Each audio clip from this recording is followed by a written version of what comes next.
अच्छा लगे like share and subscribe करो। पूछो को क्यों? क्योंकि हमें मिलती है मोटिवेशन। चलो स्टार्ट करते हैं। वेलकम बैक बच्चों। तो होप सो पहले वाला आप लोग को समझ में आ चुका होगा, ठीक है। तो इस सेक्शन में हम लोग ये करेंगे, ठीक है, dividing powers with the same base, जिसमें क्या रहेगा, बेस सेम रहेगा। समझ रहे हो ना? एक्सपोनेंट्स में तुम्हें पता ही है, कुछ भी अगर लिखा हुआ है ए की पावर बी तो इसको क्या कहा जाता है? इसको कहते हैं हम लोग बेस एंड इसको कहते हैं हम लोग पावर, ठीक है। ऊपर रहता है थोड़ा सा ये, इसको जानते हो क्या कहते हैं? अगर आप लोग कंप्यूटर के टर्म्स में देखोगे ना, तो अगर कुछ ऐसे लिखा हुआ है और इसके और ऊपर लिखा हुआ है एक नीचे लिखा हुआ, तो ऊपर में इसको कहते हैं हम लोग सुपर स्क्रिप्ट कहा जाता है, ठीक है। और इसको कहा जाता है हम लोग सबस्क्रिप्ट करते हैं इसको, ठीक है। एज ए मैंने नॉलेज बता दिया, तो मैथमेटिक्स में ऊपर वाला यूज करते हैं और इसी को हम लोगों ने नाम दे दिया है, इसको कह दिया है हम लोगों ने पावर, ठीक है। बस नॉलेज के लिए इतना याद रखो और कुछ नहीं है। तो इसमें क्या कह रहा है ना कि हम बोल रहा है सिंप्लीफाई करने के लिए 3 की पावर 7 एंड 3 की पावर 4। देखो मैं डायरेक्टली पहले स्टार्टिंग में तुम्हें बता देता हूँ होता क्या है। अगर बेस सेम है, अगर बेस हमारा सेम है, ठीक है, तो पावर जो है ना, और बेस सेम है और डिवाइड में बेस सेम है and it is like dividing, तो जो पावर होता है ना, पावर लिखता हूँ मैं, जो पावर होता है ना वो सब्ट्रैक्ट हो जाता है, याद रखना बस, ठीक है। और इसका एकदम मतलब होता है ना, प्रूफ करके दिखाऊंगा। प्रूफ क्या है यार, बहुत ईजी है, कॉमन सेंस वाला चीज़ है। देखो 3 टू पावर 7 लिखा हुआ है, 3 टू पावर 4 डिवाइड। जब भी डिवाइड का ऐसा सिंबल रहता है ना, तो जो बाद वाला टर्म होता है, फर्स्ट टर्म ये है तुम्हारा एंड सेकंड टर्म तुम्हारा ये है, तो ये जो सेकंड टर्म है ना वो नीचे लिखाता है, हमेशा डिनोमिनेटर में आता है, इतना याद रखना। सेकंड टर्म हमेशा क्या आता है? डिनोमिनेटर में लिखाता है। थोड़ा सा स्पेस बना लूँ, थोड़ा सा जगह क्लियर कर लेता हूँ, थोड़ा अच्छा लगेगा, ठीक है। तो देखो जो हमेशा ये है, ये तुम्हारा क्या लिखाएगा? डिनोमिनेटर में लिखाएगा and this will go in numerator, fine.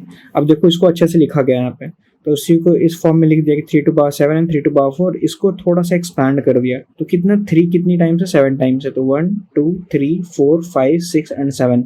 और 3 की पावर 4 है, मतलब 4 बार है 3, 1 2 3 4। अब देखो तुमने पढ़ा होगा, मतलब बेसिक मैथमेटिक्स में आता है, जब भी ऐसा होता है तो हम लोग क्या करते हैं, और मल्टीप्लीकेशन का साइन है हमेशा देखना, बीच में क्या है तुम्हारा? मल्टीप्लीकेशन का साइन है हर एक जगह पे, ठीक है।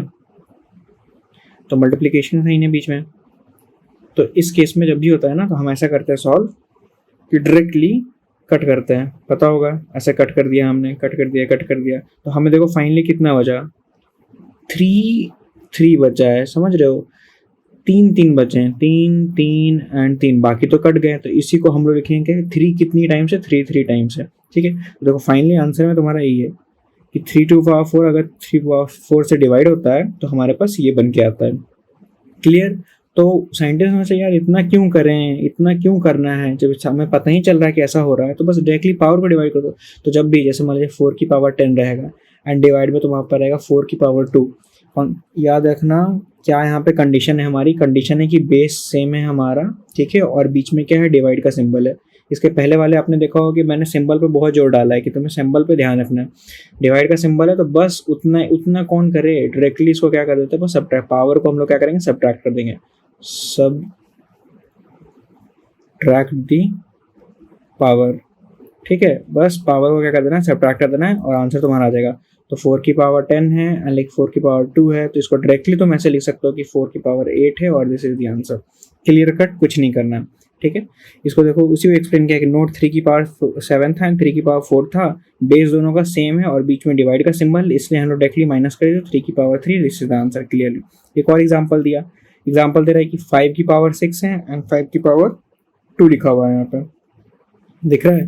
तो बस इसको एक्सपैंड करके लिख दिया। 5 की पावर 6 को देखो 1 2 3 4 5 एंड 6, और 5 की पावर 2 को 2 बार लिख दिया। अब देखो यहाँ से यहाँ कट जाएगा, यहाँ से यहाँ कट जाएगा, तो बच गया मेरे पास कितना? 5 बच गया 5 बारी, तो 5 मेरा बच गया 5 टाइम्स। तो यही तुम्हारा आंसर है। सीधा क्या करो, इससे बढ़िया कि इसमें पावर है 6, इसमें पावर है 2, पावर है 6 पावर है 2, दोनों को सब्ट्रैक्ट कर दो, आंसर हमारा क्या आ गया? 4। सॉरी यहाँ पे 4 होगा, तो आंसर आ गया 4। बस और कुछ नहीं करना, तो इसी को यहाँ पे एक्सप्लेन करके लिख दिया है।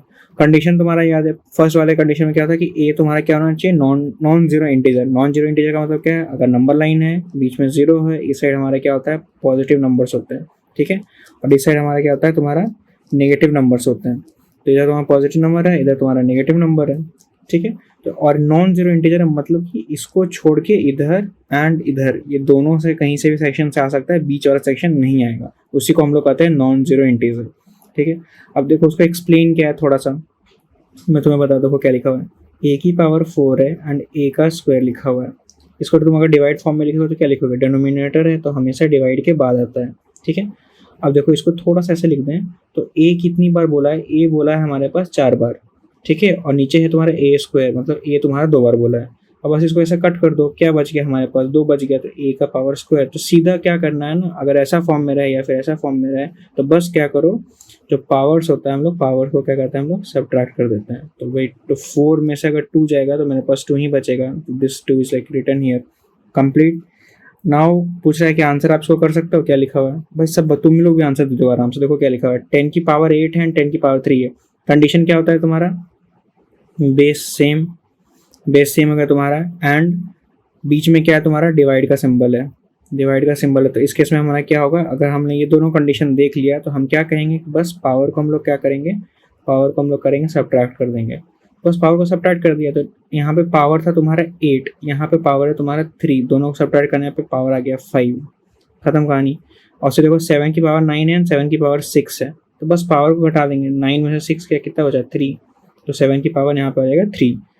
ए की पावर देखो 8 लिखा हुआ है और यहाँ पे है ए की पावर 5, ए की पावर 5, तो बस 8 में से 5 घटा देंगे, कितना बच गया हमारे पास, 3 बच गया, तो यहाँ पे आंसर हो जाएगा तुम्हारा 3, कंप्लीट, खत्म कहानी हो गया।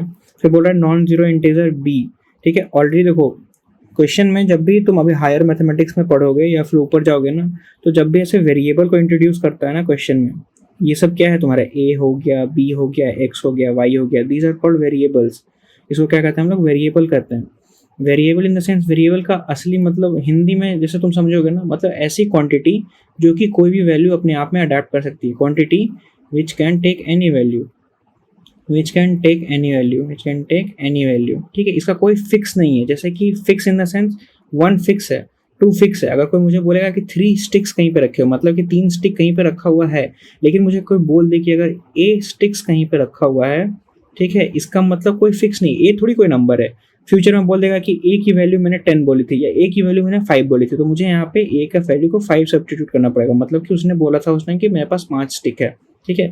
तो ए बी सी या कुछ ऐसा एक्स वाई जब भी रहे तो समझ लो ये कि वेरिएबल क्वांटिटी इंट्रोड्यूस करो, और वेरिएबल क्वांटिटी है तो हमें पता ही नहीं है कि उसमें क्या आ जाएगा। तो यहाँ पे एक टर्म है तुम्हारा नॉन जीरो, कंडीशन तुम्हारा कह दिया था कि नॉन जीरो होना चाहिए, मतलब कि बीच में जीरो को छोड़कर बाकी इधर के वैल्यू बाकी इधर के वैल्यू दोनों कंसिडर हम लोग कर सकते हैं, ठीक है। दोनों वैल्यू आराम से कंसिडर किए जा सकते हैं, उसी को हम लोग कहते हैं नॉन जीरो इंटीजर, ठीक है। तो यहाँ पे कंडीशन देना, अब मान लीजिए फ्यूचर में कोई बोले बी की पावर 10 है और बी का वैल्यू किसी ने बोल दिया 0, तो यार 0 की पावर 10 का मतलब क्या होगा तुम्हारा, 0 10 बार मल्टीप्लाइड है, कोई सेंस बना, ऐसे 0 10 बार मल्टीप्लाई तो फिर तो 0 ही आना है ना, तो कोई सेंस नहीं बनता। इसलिए क्वेश्चन में कहा जाता है, अभी से आप लोग ये लैंग्वेज पकड़ने लगोगे ना तो बाद में बहुत हेल्प होगी। अभी तो आप लोग का स्टार्टिंग टाइम है, धीरे धीरे 11th में जाओगे 12th में जाओगे तो ये बहुत इंपॉर्टेंट रोल प्ले करता है। तो बस ध्यान रखना जो मैं बोल रहा हूँ, नॉन जीरो मतलब कि जीरो नहीं होना चाहिए, इंटीजर बी एंड सी है। अब देखो यहाँ पे क्या लिखा हुआ है, बी का पावर 10 है और डिवाइड हो रहा है बी की पावर 5 से, तो भाई 10 में से 5 घटा दो बस, तो बचेगा 5, तो बी की पावर क्या हो जाएगा फाइनली यहाँ पे बी की पावर 5 हो जाएगा, समझे, ठीक है। ऐसे ही तुम्हारा सी की पावर 100 है एंड सी की पावर 90 है, तो बस 100 में से तुम 90 घटा दोगे, बचेगा तुम्हारे पास 10, यहाँ पे लिख देना कि 10 है, ठीक है। फिर क्या हो रहा है इन जनरल में, for any non zero integer, देखो बार बार यूज कर रहा है नॉन जीरो इंटीजर, मतलब कि जीरो नहीं है, उसके अलावा बाकी सब वैल्यूज हो सकती है, निगेटिव भी हो सकती है, नंबर लाइन के निगेटिव भी हो सकती है इस साइड, या नंबर लाइन के पॉजिटिव राइट साइड में भी हो सकती है, इधर पॉजिटिव होता है एंड इधर निगेटिव होती है, कोई भी वैल्यू हो सकती है। तो बोला है कि जनरल में for non zero integer a, ठीक है, ए की पावर एम, देखो ये तुम्हारा जनरल फॉर्मूला हो गया, ठीक है, जनरल फॉर्मूला को हो, जनरल फॉर्मूला या फिर इसको कहा जाता है जनरल स्ट्रक्चर, ठीक है, ये इसको कहा जाता है, हम लोग कहते हैं जनरल स्ट्रक्चर। ये सब नोट्स में लिखने वाली की बात होती है, इसको ऐसे स्टार मार्क करके नोट्स में लिख लिया कि हाँ जब हमारा क्या बेस सेम रहेगा, ठीक है, और डिवाइड का सिंबल है तो हमने क्या करना है, पावर को ऐसा करके घटा देना है, ये हमारा आंसर हो जाता है, कंप्लीट है। ठीक है, जहाँ पे बोल रहा है एम एंड एन क्या है, होल नंबर है और एम तुम्हारा पॉजिटिव होना चाहिए। अब देखो इसका मतलब मैं समझाता हूँ क्या लिखा हुआ है, बहुत सारे टीचर बताते ही नहीं है भाई क्या लिखा हुआ है, ये सब समझोगे ना क्योंकि यही सब मेन क्रूशियल रोल प्ले करता है। अगर समझ में अभी आ गया तो 11th-12th में इतना ईजी हो जाता है ना मैथमेटिक्स, मतलब तुम फील करने लगोगे क्या है। ठीक है, देखो तुम्हें बता रहा हूँ क्या ये बोल रहा है ना, एम एंड एन तुम्हारा होल नंबर होना चाहिए। जो ऊपर में है M and N, whole number क्या होता है बाबू, होल नंबर होता है तुम्हारा 0 1 2 3 एंड 4 होना चाहिए। तो होल नंबर मतलब कि ये सब होना चाहिए, ना कि तुम्हारा 1.2 2.4 या फिर 3.6, ये सब नंबर नहीं चलेगा, नहीं चलेगा, नहीं चलेगा। ठीक है, होल नंबर होना चाहिए, ये कंडीशन है तुम्हारा। और बोल रहा है m जो है ना वो बड़ा होना चाहिए n से। इसका मतलब क्या हुआ, इसको मैं थोड़ा सा लेके समझाता हूँ। देखो, अगर मैं a कोई नॉन जीरो नंबर है, समझ रहे हो कि नंबर लाइन के इधर का कोई नंबर है, नंबर लाइन के उधर का नंबर जीरो नहीं है, कोई भी नंबर 5 हो सकता है, 6 हो सकता है, 7 हो सकता है, या फिर -2 हो सकता है, -3 हो सकता है, -6, कुछ भी हो सकता है। तो a की पावर तुम्हारा लिखा हुआ है m, a की पावर m है, a की पावर n लिखा हुआ है, और m बड़ा m। तो एग्जाम्पल तुम देखो, अगर यहाँ पे मैंने 6 लिया एंड डिवाइड फाइनली किया मैंने a की पावर 4 से, तो m की वैल्यू देखो यहाँ पे 6 है एंड n की वैल्यू तुम्हारी 4 है। तो जब इस केस में तुम डिवाइड करोगे ना, तो क्या करोगे, a की पावर 6 में से 4 घटाओगे तो a का पावर तुम 2 लिखोगे। This is the answer.